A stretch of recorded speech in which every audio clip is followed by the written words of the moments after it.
a questão do quociente eleitoral, que é algo importante, não só que vai definir quem se elege ou não, mas também do ponto de vista estratégico dos partidos, de pensar como é que vai ser a campanha, como é que ele vai construir esse processo. A gente teve exemplos aqui no Estado no último período e tivemos mudanças em relação ao que valeu para deputado estadual e federal, mas nós tivemos exemplos, por exemplo, de partidos que perderam parlamentares aqui em Santa Catarina, em função do quociente, em função das regras, por exemplo, e partidos que ganharam. Aqui no Estado, por exemplo, o Partido dos Trabalhadores perdeu uma vaga de deputado federal, de deputada federal e uma vaga de deputado estadual.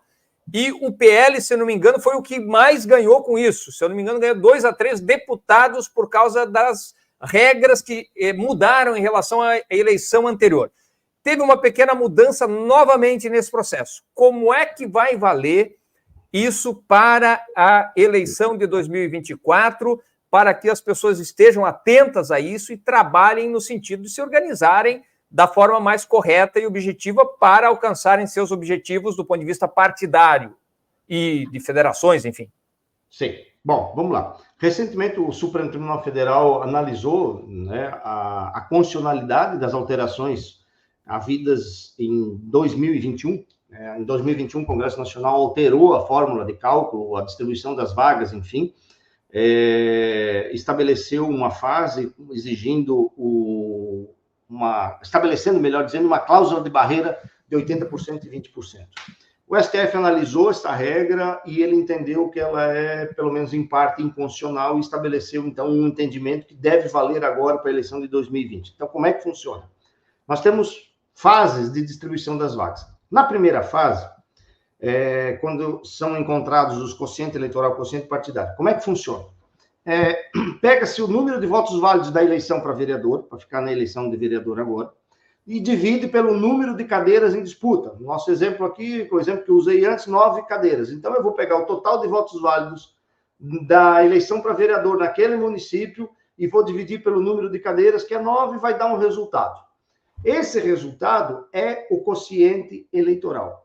Qualquer partido que alcançou o quociente eleitoral, ele já participa da disputa das vagas, ou seja, ele passa a ter direito a ocupar pelo menos uma vaga. O quociente eleitoral é a divisão do número de votos válidos para vereador, somando todos os votos para candidatos, votos em legenda, tal, soma tudo, deu tantos votos, divide pelo número de vagas que tem na Câmara de Vereadores. Perfeito. Esse é o quociente eleitoral. Eu já sei o quociente eleitoral. Agora eu vou para o segundo cálculo. O segundo cálculo é o chamado quociente partidário. Como é que eu encontro o quociente partidário? Eu pego o número de votos válidos do partido ou da federação e divido pelo quociente eleitoral. Divido pelo quociente eleitoral. Isso vai me dar um resultado. Esse resultado indica exatamente quantas vagas o partido tem. Bom, então primeira rodada. Isso. Então eu pego, agora eu faço a primeira, aí a chamada primeira fase de distribuição das vagas. Eu pego todos os partidos que alcançaram o quociente eleitoral, divido o número de votos que eles obtiveram pelo quociente eleitoral. Vai me dar um índice, cada um vai ter um índice, vai ter um resultado, certo? Esse resultado, eu olho para o resultado. O partido que alcançou o maior resultado fica com faço esse cálculo para todos, melhor dizendo. E essa divisão vai me dar exatamente quantas vagas cada partido alcançou. Então, eu posso, hipoteticamente, não vou fazer matematicamente aqui, porque não vai dar, mas vamos, hipoteticamente aqui, o partido A alcançou, sei lá, 2,8. O partido B, 2,1. O partido C, 1,2. O que é que me disse esse resultado aqui? Ele me diz que o partido A, neste caso aqui, ó, esqueci de dizer, no quociente eleitoral eu desprezo a fração sempre. Desprezo a fração. No quociente partidário eu arredondo, se for igual anterior a meio, eu desprezo, senão eu elevo para uma cadeira acima. Então, no meu exemplo aqui, o partido A ficou com 2,8, o B 2,1 e o C 1,2. O que significa? Eu desprezo a fração. Significa que o partido A ficou com 2 vagas, o partido B 2 vagas e o partido C 1 vaga. Sobraram vagas, porque eu só preenchi 5 vagas. Aí eu vou para a segunda fase de distribuição das vagas, que é o chamado cálculo das sobras, a primeira etapa do cálculo das sobras. Como é que funciona o cálculo das sobras?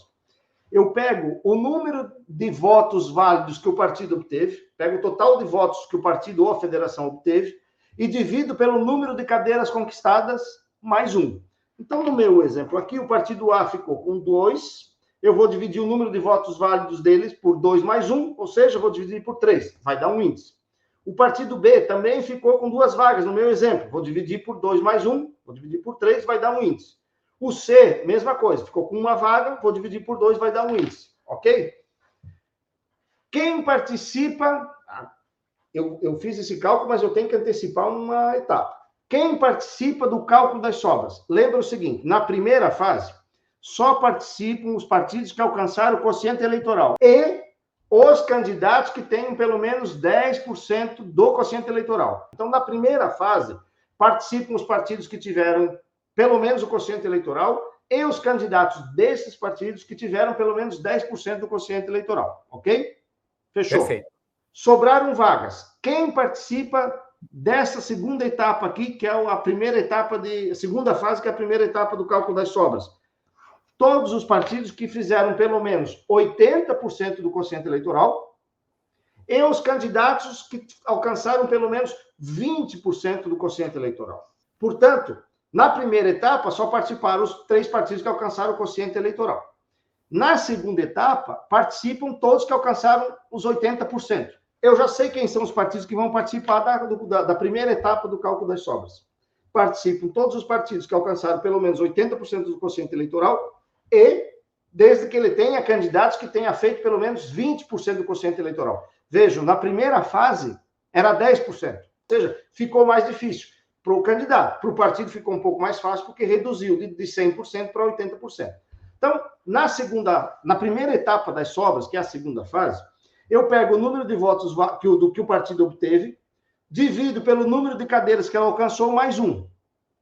Vai dar um índice. Eu faço esse cálculo para todos os partidos que alcançaram pelo menos 80%.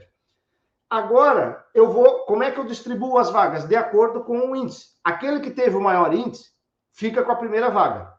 Eu repito esse cálculo até distribuir todas as vagas, desde que tenha candidato com pelo menos 20% do quociente eleitoral. Cheguei numa fase em que não tem mais partido com candidato com 20%.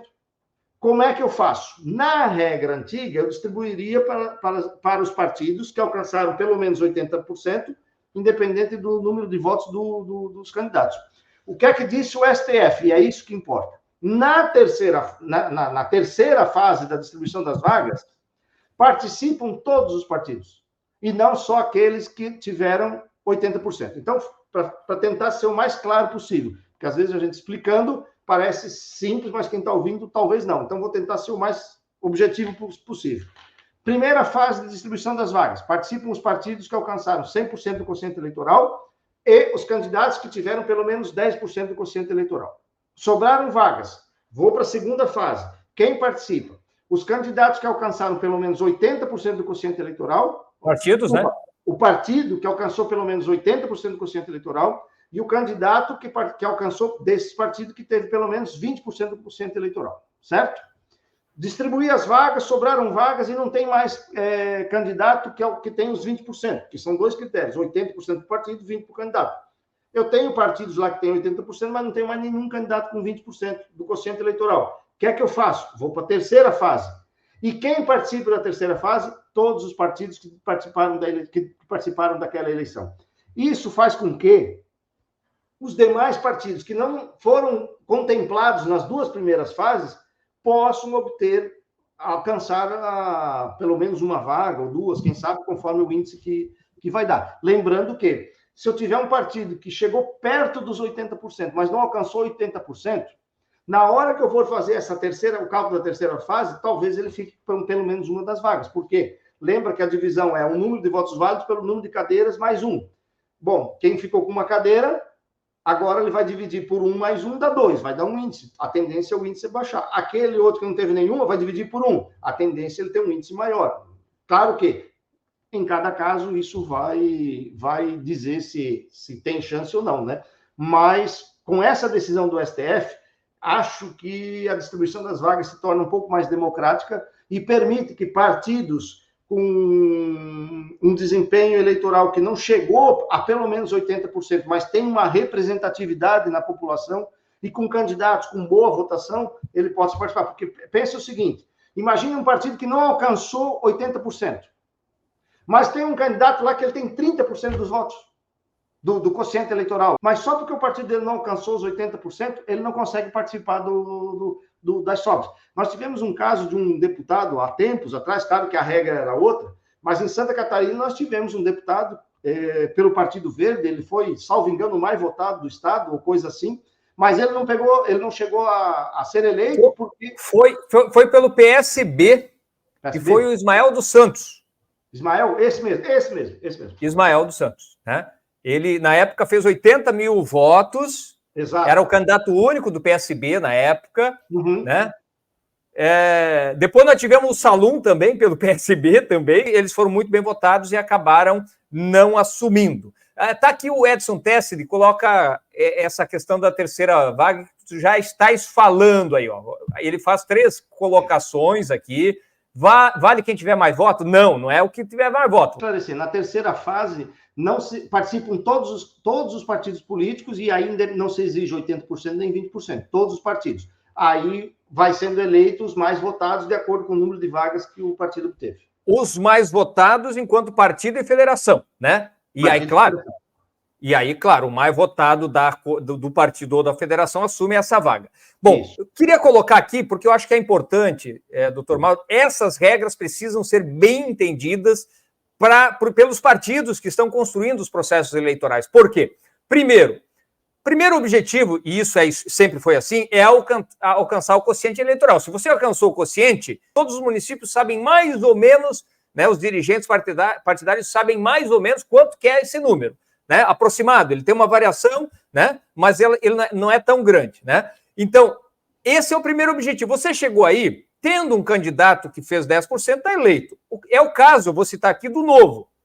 O Novo, se eu não me engano, na última eleição, o candidato eleito do Novo fez 10 mil votos. O quociente eleitoral em Santa Catarina ficou em 100 mil votos para deputado estadual. O Novo fez os 100 mil votos. Ele alcançou os 100 mil votos e eles tiveram um candidato que, por pouco, fez pelo menos os 10%. Elegeu com 10 mil votos, se eu não me engano, 10 mil e poucos votos, um deputado estadual. O segundo passo é o seguinte: se você tem risco de não alcançar, sabe que pode não alcançar o quociente eleitoral, na estratégia partidária tem que ter a lógica de já saber que tem que ter dentro do time, né? Não, nós podemos chegar a 80%, né? Mas não é difícil chegar aí ao quociente total. Então tem que ter dentro do time de candidatos alguém que faça no mínimo os 20%. No caso de uma cidade pequena que é 1.000 votos o quociente eleitoral, a pessoa teria que ter no mínimo 200 votos. Então, tem que estar ligado neste fator que é preponderante. E aí eu acho que a terceira repescagem, que pode não ocorrer, ela só vai ocorrer se sobrar, né? A terceira alerta também para os municípios pequenos, os partidos menores, é o seguinte: olha, eu posso, de repente, não chegar nem aos 80%, mas se eu chegar próximo disso, eu estou disputando. Porque o que vale na terceira fase é a soma de voto do partido ou da federação. É isso que vale. Não importa, inclusive, se o mais votado fez lá menos de 10%, pelo que eu entendi, né? Porque aí caem todas essas barreiras. Perfeito? Então, o partido chegou lá num determinado município a fazer 69 ou 70 e poucos por cento dos votos, não chegou aos 80%.